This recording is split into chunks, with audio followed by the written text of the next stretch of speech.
Bismillahirrahmanirrahim. Assalamualaikum warahmatullahi wabarakatuh. Alhamdulillah. Allahumma salli ala Muhammad. Allahumma aftah alaina hikmataka wa anshur alaina min khazaini rahmatika ya arhamar rahimin. InsyaAllah pada kelas kali ini kita akan masuk tajuk hadis berkenaan dengan 7 golongan yang akan dinaungi Allah pada hari kiamat. Okey, ini adalah matan hadis yang kita akan belajar. Sab'atun yuzilluhumullahu fi zillihi yawma la zilla illa zilluh al-imamul adilu wa syabun nasha'a fi ibadati rabbih wa rajulun qalbuhu mu'allaqun fil masajid wa rajulani tahabba fillahi ijtama'a alayhi wa tafarraqa alayhi wa rajulun طلبته امرأة ذات منصب وجمال فقال إني أخاف الله ورجل تصدق أخفى حتى لا تعلم شماله من تنفق يمينه ورجل ذكر الله خاليا ففاضت عيناه. Okay, ini adalah matan hadisnya.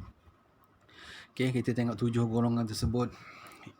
Okay, 7 golongan yang akan dinaungi Allah dan dalam naungannya pada hari di mana tidak ada naungan kecuali naungannya, yakni naungan Allah Subhanahu Wa Taala. Yang pertama ialah pemimpin yang adil. Yang kedua, pemuda yang tumbuh dewasa dalam beribadah kepada Allah. Yang ketiga, seorang yang hatinya senantiasa bergantung di masjid, sentiasa mengingati masjid.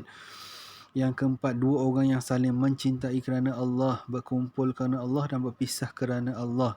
Yang kelima, seseorang yang diajak wanita untuk berbuat yang tidak baik, di mana wanita tersebut memiliki kedudukan dan kecantikan, namun ia mampu mengucapkan, sungguh aku takut kepada Allah. Yang keenam, seorang yang bersedekah dan dia sembunyikan sehingga tangan kirinya tidak mengetahui apa yang diinfakkan oleh tangan kanannya. Dan yang terakhir, seorang yang mengingat Allah dalam keadaan sendirian sehingga kedua matanya menetiskan air mata. Ini adalah 7 golongan. Maksud kepada 7 golongan yang mendapat naungan pada hari kiamat. Okey, ni dia 7 golongan tadi ya. Okey, sama dengan yang ni tadi. Okey, 7 golongan yang mendapat naungan Allah Subhanahu Wa Taala. Kita masuk pada pemimpin yang adil. Siapa dia? Pemimpin ialah merujuk kepada ketua atau pengurus yang diberi amanah menerajui sesuatu organisasi dengan adil dan bertanggungjawab. Yang kedua, dia tidak menyalahgunakan kuasa untuk kepentingan diri sendiri atau kaum keluarga. Ini adalah pemimpin yang adil. Okey.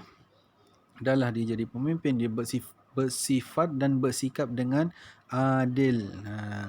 Biasa kalau orang dah jadi pemimpin ni, dia akan banyak cabaran dia. Okay. Kuasa dah ada kat dia, macam-macam perkara tak baik dia boleh lakukan. Seterusnya, yang kedua, pemuda yang sentiasa beribadah kepada Allah. Pemuda yang sejak kecil mendapat didikan agama dan menghabiskan usia mudanya dengan sentiasa melaksanakan amalan kerana Allah, sama ada ibadah khusus atau umum. Pemuda, daripada kecil dia dah dapat didikan agama, kemudian dia dah sentiasa melaksanakan amalan kerana Allah, sentiasa beribadah daripada kecil sampai ke dewasa. Ni antara golongan yang kedua. Seterusnya, lelaki yang hatinya tergantung, yakni terpaut dengan masjid. Okay, lelaki yang hatinya terpaut dengan masjid merujuk pada seseorang yang sentiasa mengimarahkan masjid dengan amalan-amalan seperti solat berjemaah, menghadiri kuliah agama, menjaga kebersihan kawasan masjid dan lain-lain lagi.